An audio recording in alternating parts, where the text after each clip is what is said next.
There are multiple institutions promoting cooperative federalism in India, but there is still long way to go. Elaborate.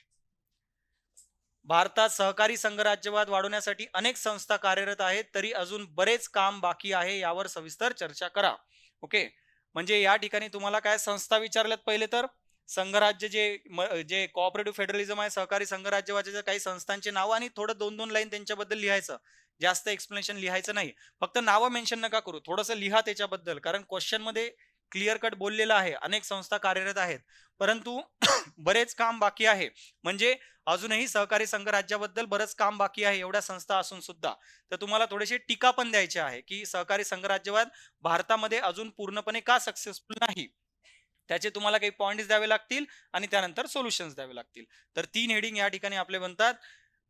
Locus आणि focus syllabus मधून आपण कुठून घेतलेला आहे? भारतीय संघराज्य व्यवस्था, इंडियन फेडरलिझम, सहकारी संघराज्यवाद हा आपला मेन फोकस आहे. कोऑपरेटिव्ह फेडरलिझम वर सध्याची सरकार खूप जास्त फोकस करत आहे. ओके, 2014 पासूनच कोऑपरेटिव्ह फेडरलिझम वर फोकस करते. मागच्या काही दिवसातच तुम्ही थोडे प्रधानमंत्री किंवा राष्ट्रपतींचे जे स्पीचेस असतात त्यावर फोकस करा. प्रधानमंत्री आणि राष्ट्रपती मागच्या काही महिन्यांपासून कंटिन्युअसली कोऑपरेटिव्ह फेडरलिझम बऱ्याचशा स्पीचेस मध्ये वापरतात.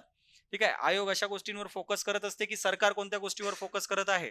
त्यामुळे हे आवश्यक आहे. कोऑपरेटिव्ह फेडरलिझम, तुम्ही प्रधानमंत्रीचे स्पीचेस पहा, बराच वेळ तुम्हाला हा शब्द दिसत आहे मागच्या काही दिवसांमध्ये कोऑपरेटिव्ह फेडरलिझमचा. त्यामुळे इम्पॉर्टंट आहे.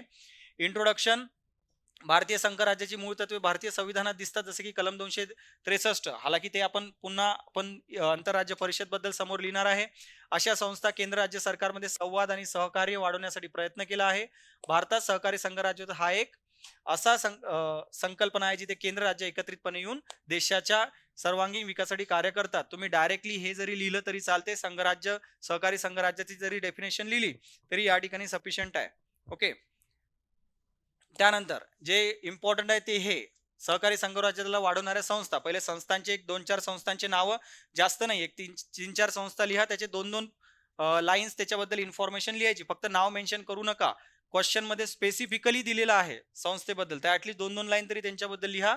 आव्हाने लिहावे लागतील तुम्हाला की सहकारी एवढ्या संस्था आहेत परंतु तरी सुद्धा का आव्हाने आहे सहकारी संघराज्याची? कारण त्यांनी बोललेलं आहे, क्वेश्चन मध्ये क्लिअर कट म्हटलेलं आहे की बरेच काम बाकी आहे. म्हणजे याचा अर्थ अजून एवढ्या संस्था असून सहकारी संघराज्यवाद आपण काही पूर्णपणे त्याचं जे पोटेन्शियल होतं, जी क्षमता होती, ती आपण अचीव केलेली नाही.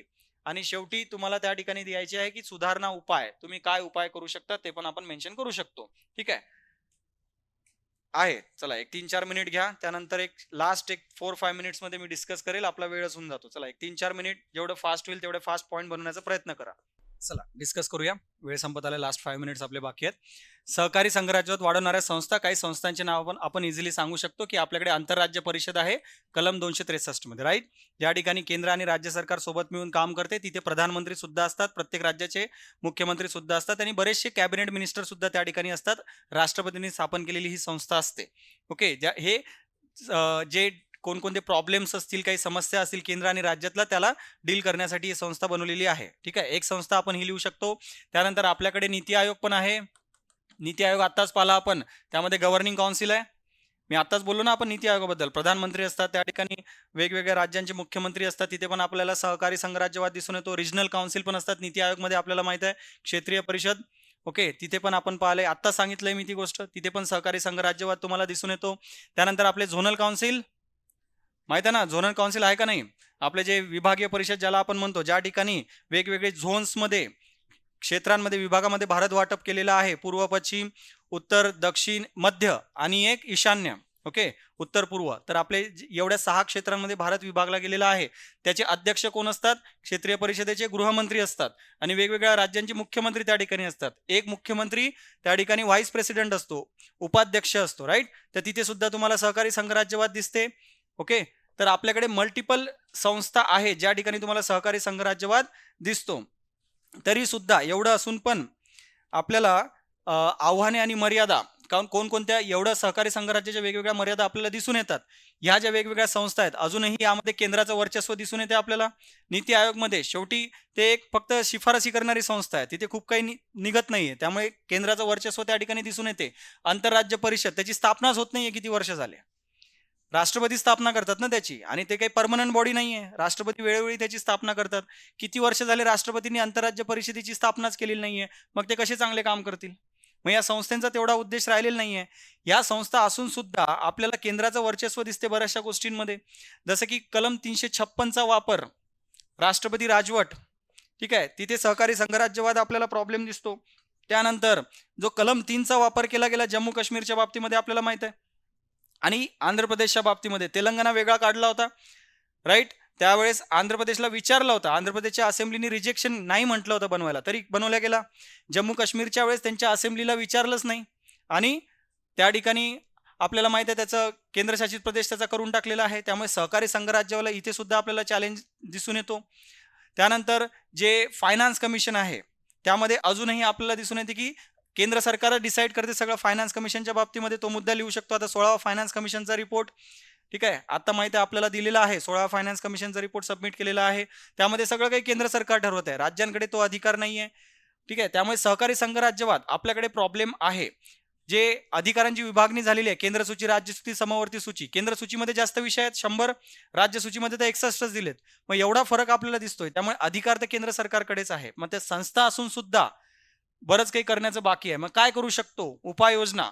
तर या ठिकाणी तुम्ही काय करू शकतात की ज्या वेगवेगळ्या ज्या संस्था आहेत, ज्या ज्या ठिकाणी आपल्याला सहकारी संघराज्य तो दिसते, यामध्ये तुम्ही जीएसटी पण टाकू शकता, जीएसटी परिषद. ओके, जीएसटी परिषदमध्ये सुद्धा आपल्याला जे अर्थमंत्री आहेत, फायनान्स मिनिस्टर, आणि वेगवेगळ्या राज्यांचे जे अर्थमंत्री असतात ते त्या ठिकाणी एका सोबत बसून निर्णय घेतात.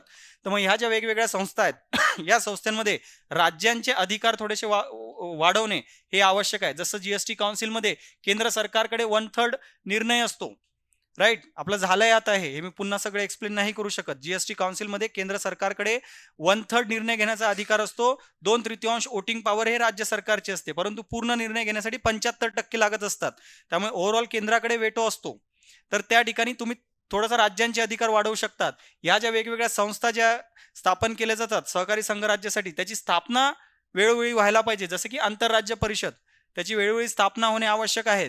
ज्या काही संस्था आहेत, काही संस्थांना संविधानिक दर्जा देण्याची गरज आहे. क्षेत्रीय परिषद संविधानिक संस्था आहेत का? विभागीय परिषद नाही आहेत.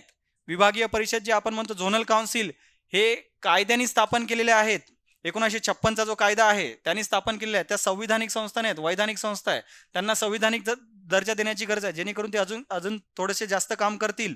ज्या वेगवेगळ्या समित्या आहेत ज्यामध्ये राज्य सरकारचे अधिकार डिसाईड होतात, जसं की फायनान्स कमिशन, यामध्ये राज्य सरकारचं प्रतिनिधित्व पाहिजे. सध्याच्या सिच्युएशनमध्ये वित्त आयोगमध्ये, फायनान्स कमिशनमध्ये राज्याचं प्रतिनिधित्व 0 असते, काहीच प्रतिनिधित्व नसते. मग ह्या गोष्टी तुम्हाला करणे आवश्यक आहेत, जेणेकरून तुमचं सहकारी संघराज्यत्व अजून वाढू शकते. कन्क्लुजनमध्ये आपण समितीचं नाव लिहू शकतो. आपल्याकडे सरकारी कमिशन आहे, पुंची कमिशन आहे. ह्या 2 कमिशनचे नावं आहेत. हे दोन्ही कमिशन कशासाठी आहे? केंद्र राज्य संबंधाचे आहेत. या 2च नाही, याच्यापेक्षा अजून आपल्याकडे आहेत. राजमन्नार समिती एक समिती आहे, तामिळनाडूने स्थापन केलेली. ती समिती सुद्धा केंद्र राज्य संबंधाची समिती आहे. तर अशा 1-2 समितींची नावं ठीक आहेत. खूप जास्त समित्यांची नावं नाही लिहायचे, किंवा शिफारसी खूप जास्त लिहत नाही बसायच्या. फक्त काय लिहायचं आहे? समितींनी ज्या शिफारसी लागू करायला सांगितलेल्या आहेत त्या लागू करा. ओके. भविष्यात नीती आयोग, आंतरराज्य परिषद यासारख्या संस्थांना कार्यक्षमतेत वाढ करा. विश्वासवर्धक सहकार्याचे भारताचे समावेशक आणि सशक्त विकास साधता येईल. कळलंय? ठीक आहे, समजलंय सगळं? कोणाला काही प्रॉब्लेम आहे? ठीक आहे, चला आपला वेळ पण झालेला आहे. Thank you so much.